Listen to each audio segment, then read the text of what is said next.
Assalamualaikum warahmatullahi wabarakatuh.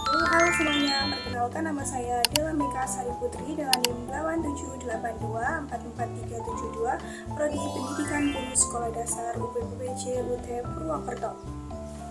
Di video kali ini saya akan menjelaskan tentang peran filsafat ilmu dalam memperkuat ilmu pendidikan.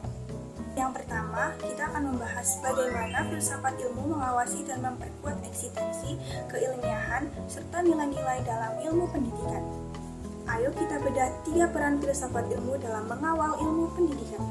Yang pertama ada mengawasi eksistensi. Filsafat ilmu berfungsi untuk mengawal ilmu pendidikan agar tetap berdiri mandiri dan memiliki objek kajian ilmiah yang jelas, sehingga eksistensinya kuat di ranah akademik. Kedua, mengawasi keilmiahan. Pendidikan itu tidak boleh berjalan berdasarkan mitos atau hanya ikut-ikutan tren di media sosial. Nah, filsafat ilmu itu mengawasi agar metode belajar dan penelitian pendidikan benar-benar valid, logis, dan dapat dipertanggungjawabkan secara ilmiah. Yang ketiga, memperkuat nilai-nilai.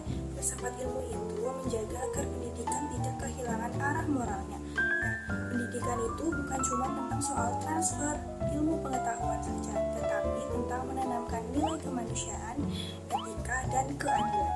Sekarang kita masuk ke poin yang kedua. Nah, sekarang kita akan membahas tentang bagaimana sih pendidikan yang bermakna dan bernilai turut memperkuat perkembangan filsafat ilmu.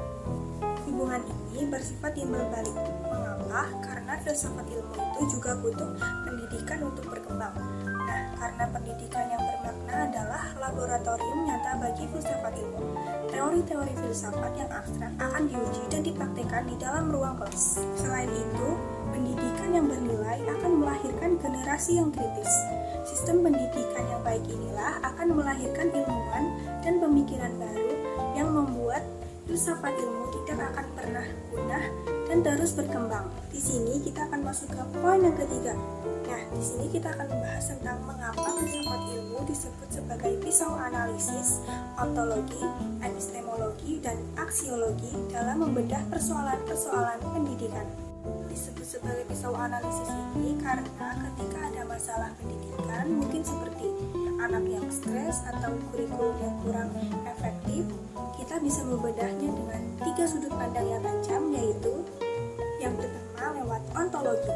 Untuk mengklarifikasi realitas pendidikan, kita pertegas kembali hakikat siswa sebagai manusia seutuhnya yang punya potensi unik, bukan sekedar objek pasif yang dituntut untuk menerima materi pelajaran terus-menerus. Yang kedua, lewat epistemologi.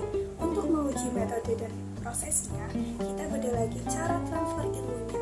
Apakah metode mengajar guru dan sistem ujiannya sudah benar, atau justru terlalu dipaksakan dan tidak sesuai dengan perkembangan anak.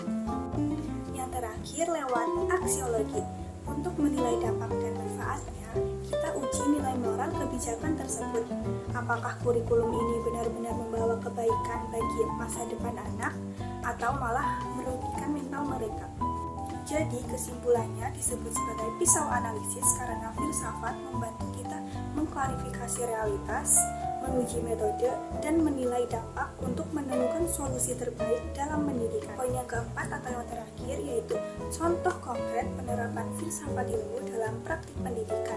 Contoh nyatanya bisa kita lihat dalam kurikulum merdeka, yaitu secara ontologi, kurikulum ini melihat hakikat bahwa setiap anak adalah individu yang unik dan memiliki potensi yang berbeda-beda, bukan kertas kosong yang bisa dipaksakan sama. Secara epistemologi, proses pembelajarannya diubah dan tidak searah, melainkan berbasis proyek agar siswa aktif mencari tahu dan membangun pengetahuannya sendiri.